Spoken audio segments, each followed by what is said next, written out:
घर में 45 डिग्री पक्का भी आफ रहा है। कूलर बोल रहा है भाई आज मुझसे नहीं होगा। और ऐसे में भारतीय आदमी क्या बोलता है, ओए एक कप गर्मा गर्म चाय बना दे। अब बाहर सूरज आग उगल रहा है, माथे से पसीना नदी की तरह बह रहा है, लेकिन हाथ में अगर चाय का कप ना हो तो लगता है जिंदगी अधूरी है। सवाल यह है इतनी गर्मी में भी आखिर भारतीय चाय क्यों नहीं छोड़ते। और उससे भी बड़ा सवाल, यह चाय आखिर भारत में आई कहां से। किसने पहली बार सोचा होगा कि चलो पत्ते उबाल कर पीते हैं। और कैसे एक विदेशी पे भारत की धड़कन बन गया। आज की कहानी सिर्फ चाय की नहीं, ये कहानी है आदत की, जुनून की, और उस मोहब्बत की जो हर भारतीय के दिल में उबलती है। तो दोस्तों, अपना अपना कप पकड़ लो, क्योंकि आज हम खोलने जा रहे हैं भारत में चाय का पूरा इतिहास। और यकीन मानो इस कहानी में सवाद भी है, साजिश भी, और अंग्रेजों की चाल भी। शुरुआत होती है हजारों साल पहले चीन से।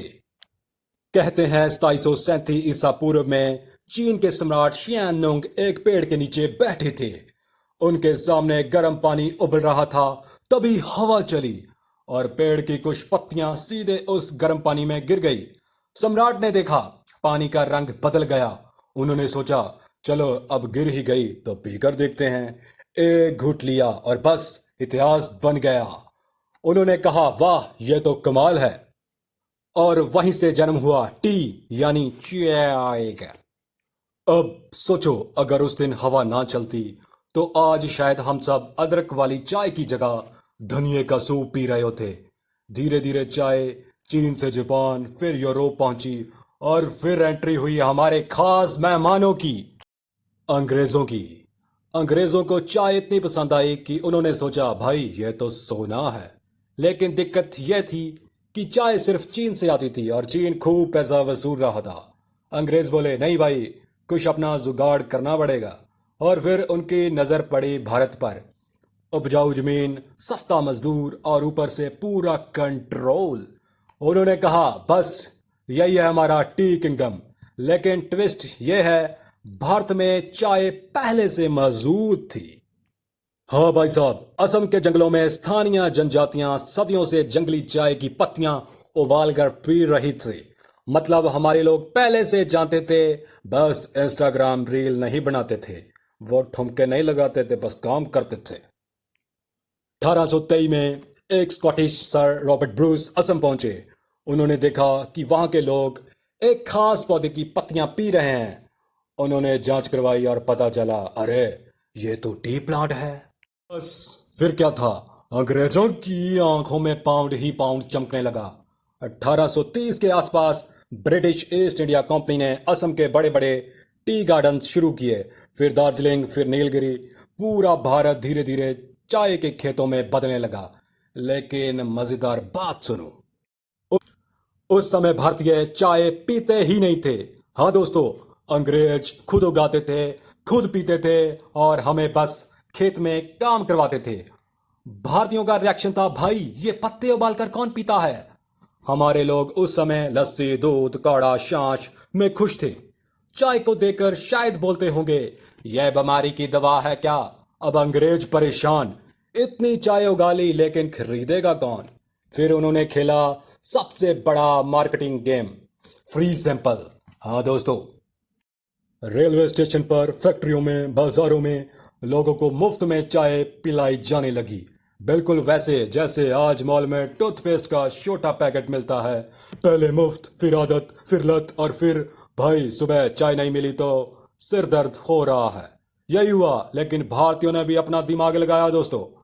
उन्होंने अंग्रेजों वाली साधारण टी को पूरी तरह भारतीय बना दिया।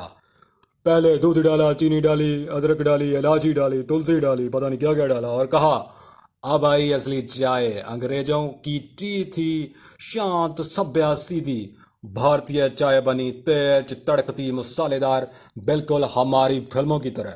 और फिर जन्म हुआ कटिंग चाय, मसाला चाय, कुल्हड़ चाय, टपरी वाली चाय, यानी टी बिकेम इमोशन। अब चाय सिर्फ पे नहीं थी, ये बहाना बन गई, चलो चाय पर मिलते हैं। पहले चाय पियो फिर बात करते हैं। रिश्ता पक्का करना आ रहे हैं, चाय बना लो। ब्रेकअप हुआ, चल भाई चाय पीते हैं। भारत में खुशी भी चाहे, गम भी चाहे, मीटिंग भी चाहे, गॉसिप भी चाहे, यहाँ तक कि ऑफिस में काम कम, चलो चाय पी कर आते हैं, ज़्यादा होता है। और सबसे खतरनाक लाइन, भाई एक जरूरी बात करनी थी, चल चाय पर मिल।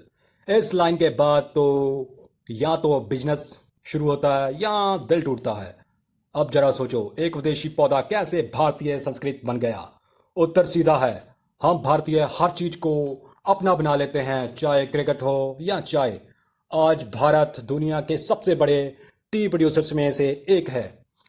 Assam T, Darjeeling T, Nilgiri T, इनकी खुशबू दुनिया भर में जाती है।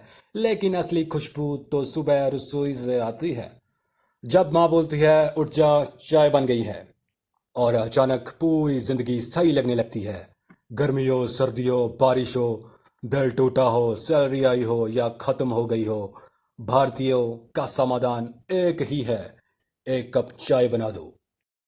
तो अगली बार जब आप गर्मी में पसीना बहाते हुए गर्मा गर्म चाय पियो, तो याद रखना यह सिर्फ चाय नहीं, यह 200 साल का इतिहास है, अंग्रेजों की चाल है, भारत का जुगाड़ है, और दिल से निकला हुआ प्यार है। वाह क्या लाइन है! क्योंकि भारत में चाय नहीं पी जाती, चाय जी जाती है। दोबारा समझिए इस लाइन को, भारत में चाय नहीं पी जाती, चाय जी जाती है, इसको ध्यान से समझिएगा। और सच बताऊं, अगर भारत से चाय हटा दो तो आधे लोग सुबह उठना ही बंद कर देंगे। तो दोस्तों, अगर आप भी चाय प्रेमी हो तो कमेंट में ज़रूर लिखो, चाय ही जिंदगी है। और हाँ, वीडियो पसंद आई हो तो लाइक करें, शेयर करें, सब्सक्राइब ज़रूर करना। बाकी बातें अगली चाय पर करेंगे। धन्यवाद दोस्तों, मेरा चाय पीने का समय हो गया, चलता हूं।